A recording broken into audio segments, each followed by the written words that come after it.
The following is from the Melodramatics podcast, where we discuss all things theatre and drama. So if you like theatre, stage, drama, films, check us out on Spotify, YouTube, and all the other streaming platforms that I'm not going to...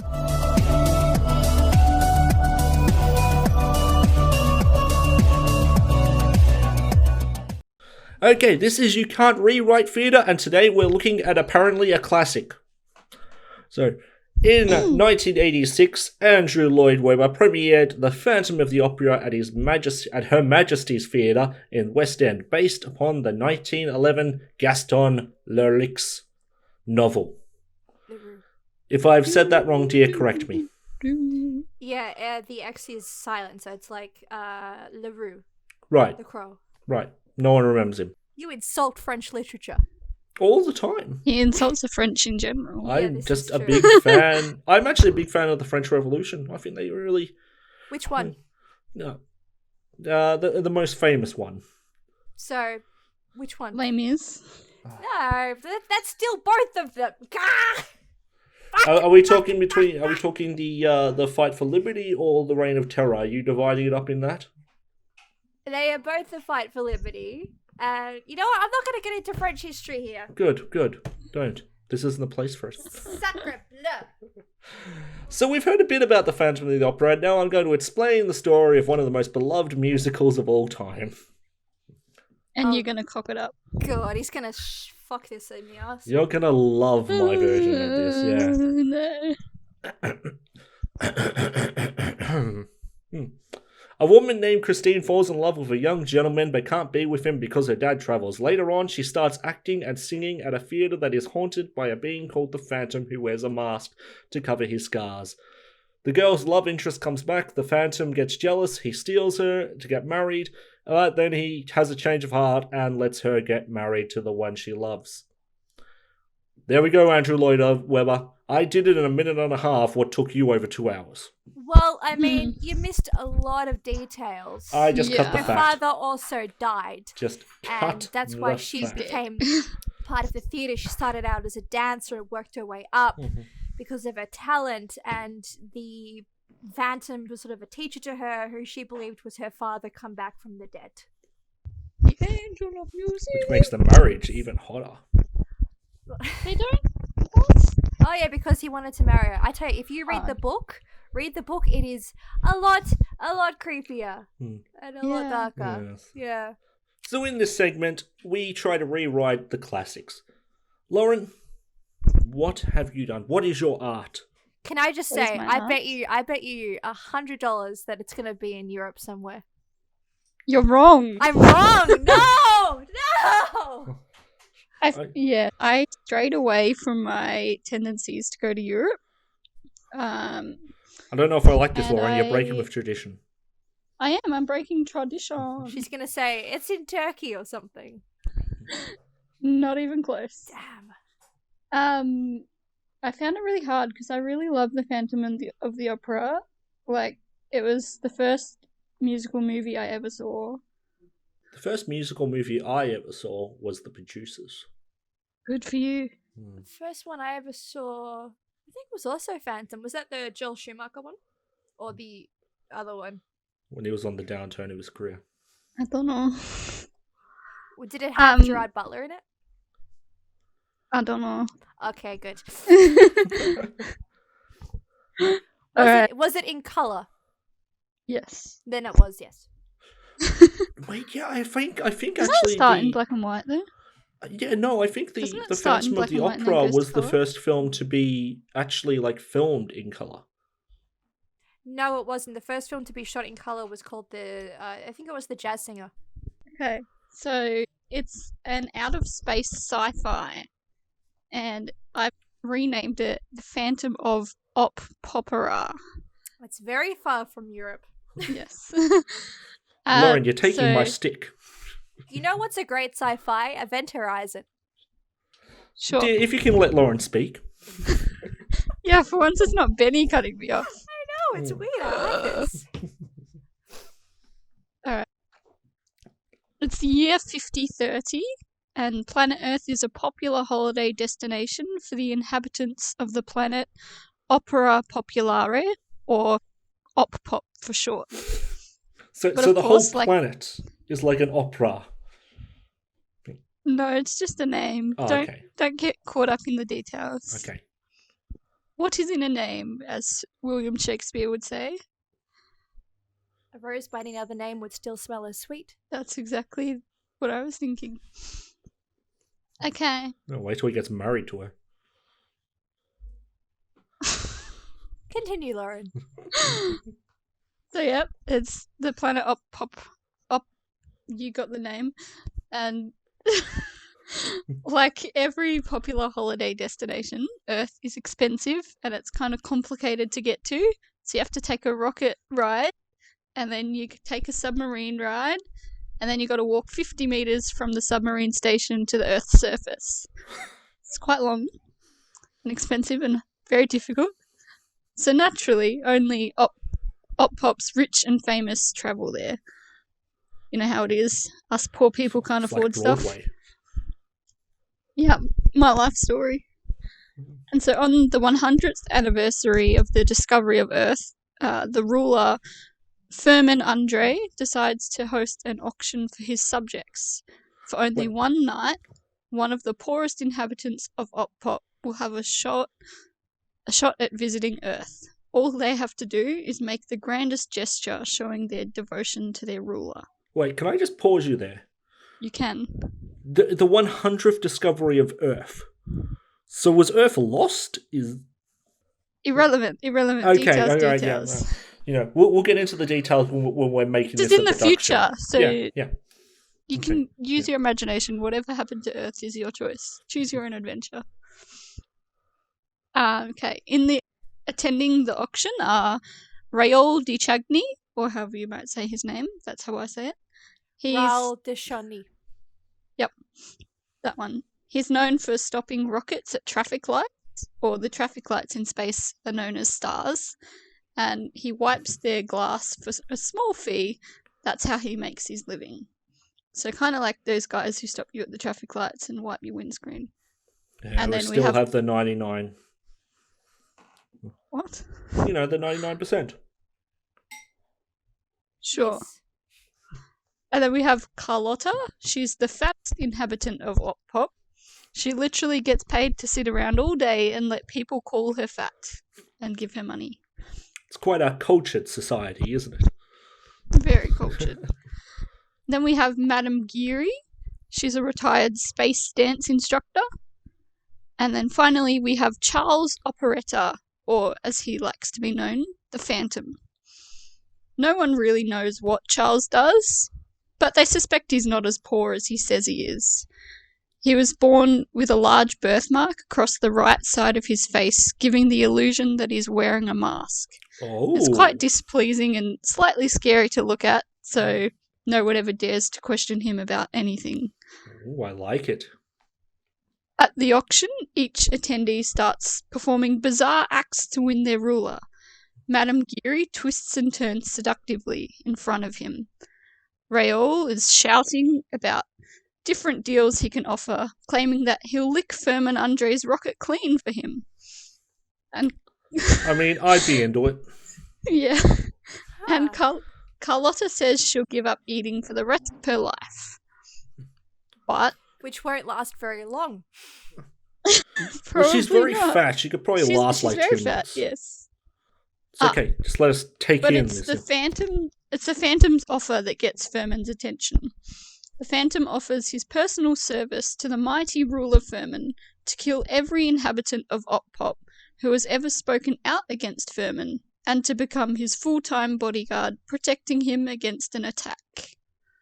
So Firmin chooses Phantom as the winner of the auction, and he gives him a ticket to Earth, allowing him one last night of freedom before starting his service as Firmin's full-time bodyguard and assassin. I'd masturbate. On his arrival to Earth, the Phantom meets a young lady, Christine, who helps him carry his bags from the submarine station to his assigned Earth accommodation. Christine is young and sweet, and the Phantom discovers she has a lovely singing voice, something he admires greatly in a woman. Christine appears to be some sort of servant at the Phantom's accommodation, During his time on Earth, he spends most of his time talking with Christine and begins to fall in love. As the sun rises the next morning, the Phantom is sorrowful as he realizes he has to say goodbye to Christine and will never see her again upon returning to Oppop and starting his service for Furman. As the Phantom tries to say goodbye to Christine, he can't get the words out, but Christine coaxes him to tell her everything. So the Phantom tells her about the bid he made to kill every inhabitant of Oppop who has ever spoken out against Furman, and to become his full-time bodyguard, giving up his freedom forever. Christine confesses that she loves him and doesn't want to say goodbye either, so they come up with a plan to stay together. The accommodation where Christine works has a basement under the staff living quarters, so Christine hides the Phantom there in the basement. Each day she brings him food and water, and he teaches her to sing. So he's like a pet. Kind of. And it appears that they will live happily ever after. But that's not how their story ends. Dun dun dun! When the Phantom does not return to Oppop to serve Furman, instead of searching for him, Furman orders to destroy Earth and all its inhabitants, blowing it to pieces.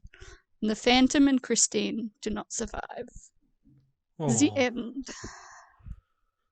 Okay. Unlike your previous stories, Lauren, ended on Yeah. a kind of a down note. Speaking of changing things up, do we want to hear my version? Oh, Do no. we? Yes. Yes. Well, you got to hear it Sure. anyway. Oh, good. I call this The Phantom of the Opera, Phantom Roads, Take Me Home. Oh, my fucking Oh God. boy. That's right. This is going to be bullshit. It is set in the American Midwest. And unlike my usual ideas, it's actually set in present day. Oh, shit. So the play opens with a young Christine. She's 13 and she loves hanging out with her very close friend Vicky. Slowly this blossoms into love. However, her father is a big douchebag and a homophobe and he refuses to let them meet. He even goes so far to move to another town. Christine goes through a deep depression. This results in her body changing. Her vagina grows teeth. Her father makes her date men. What? What? Really? No, sorry. You just went there really quickly, okay. There was just something there that you said that sounded very different from where you were leading. But continue. Yeah. I wanna see Is where it the this goes. vagina with teeth? Don't worry, it all factors in, guys. This is storytelling. You gotta throw out a few balls. Well, literally. Yes. Yeah. Her father makes her date men, and whenever they try to do anything sexual or force themselves upon her, they get brutally injured by the teeth in her vagina. Christine Oh, becomes confused and wonders why her body is trying to hurt other people. This sounds like teeth. Guess was what I about was to watching say. when I wrote this? Crazy. I wrote down 3 notes for this, yeah? It was that country, teeth, and the Phantom of the Opera. Oh, my God. Finally, Christine goes to a Midwest university and begins learning music. She hears rumors there is a ghost of an old country singer in the uni hall. One fateful night she meets the ghost, Erin. Erin wears a mask. She explains that when she was alive, she was a famous country singer who toured the world. She was married yet fell in love with another. When her husband found out, he poured boiling water onto her face and buried her alive. Very clever. So for those who don't know, the Phantom's real name is Eric. So I see Yeah. what you did there. Yeah, but that's just for the scholars, like 100 years from now. Christine goes on to learn the art of the country music from the Phantom. She's learning all the hits, such as like Ring of Fire, Where Were You When the World Stopped Turning, early Taylor Swift, I guess. She's getting like a Confederate flag tattoo on all that. She's fully South. Finally, the Phantom confesses that the person she had an affair with was a young woman who looked strikingly like Christine. She says her and her lover never made love, as the young woman believed her vagina had teeth and would bite if they tried. But suddenly the story changes. In a turn of event, Vicky has also been going to the same uni, and they haven't met, but Vicky decides to take a singing class and the two meet again and instantly fall in love. They begin spending a lot of time together, and Christine starts teaching her how the country ways. They do a lot of kissing, but Christine doesn't want it to go any further because she's scared that she'll hurt the one she loves. The Phantom grows jealous and kidnaps Christine. She tells Christine that she never got the chance to make love to her true love when she was alive, but intends to fulfill this wish with Christine. Christine explains if she does anything, the teeth in her vagina will react and bite her. The Phantom is taken aback by this claim and realizes that she has become just like her husband. Wanting to end the cycle of hate and violence, she destroys herself. Christine goes to Vicky explaining everything, and while Vicky is very confused, she says she'll love her no matter what. Later that night, Vicky and Christine lay in bed. As Vicky falls asleep, her hand falls onto Christine's leg, like in the groin area. And to Christine's amazement, the teeth in her vagina do not attack. Christine realizes that when she consents to acts of intimacy and when she's with a woman she loves, the teeth don't attack. Christine wakes up Vicky and the two make love for the first time. Oh, that's cute. Is that how it ends? Yes. Dia, do you want to tell us your story? And are you breaking with tradition? What is my tradition, though? What is her tradition, Lauren? Yeah. I don't think you have one. I don't have one. What was the last story you did? Oh, fuck. What was it? You did Heather's? Jennifer's Body with Grease. That's right, yeah. And then you did a Greek kind of thing with something. I don't know.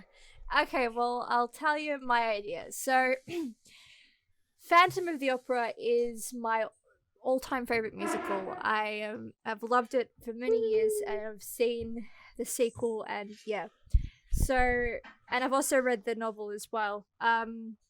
So I wanted to delve deep into the actual underlying messages of the story, which is actually has a bit of sort of religious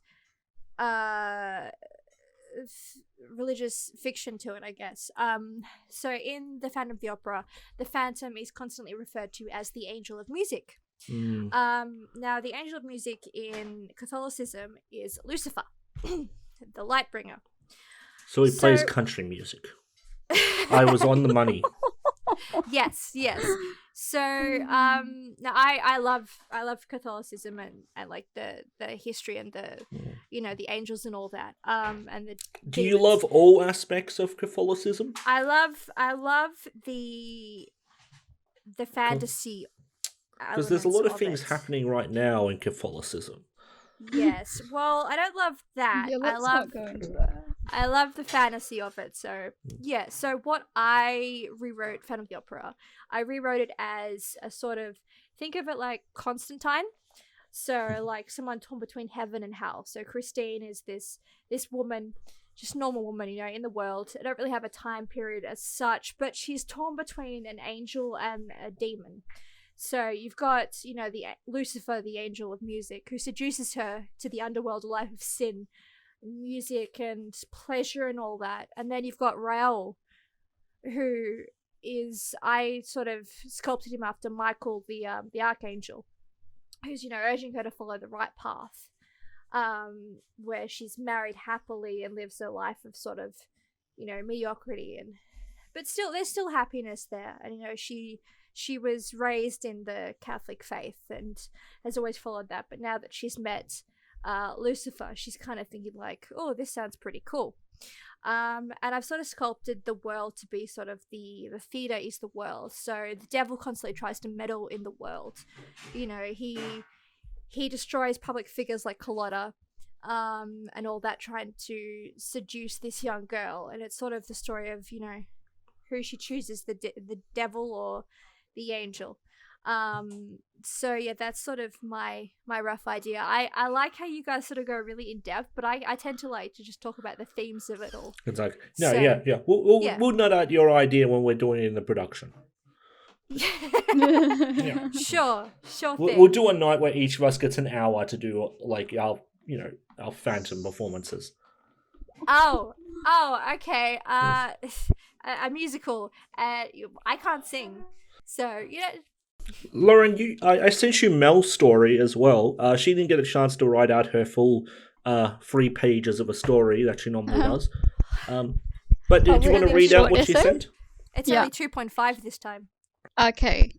So her idea is that the Phantom of the Opera, it's like Phantom of the Opera meets Jekyll and Hyde. So it's revealed in the end that Christine is both herself and the Phantom, as she only ever sees him through a mirror, and no one sees the Phantom and Christine together. When she realizes this, she takes up residence under the destroyed theatre and lives out her days there, where some people say they can hear her singing echoing through the tunnels. So, still the Phantom is her lover. She had to learn the conflict with him is part of herself, and Raoul is still trying to muscle his way in there, but doesn't succeed. So she thinks it's a major... Raoul's character is a major douchebag, so that he gets an unhappy ending in the end. That is her idea. Good. God, I love Mel's ideas. Like, they're so in depth, and they really, like, her kind of ideas are the ideas I aspire to make, honestly, because She could write a book on her They're well ideas. thought out, even in that it was thought out. Yeah. severely. Yeah. No. Mel, We you love are, you, Mel. You are amazing, and I want to hire you as a writer.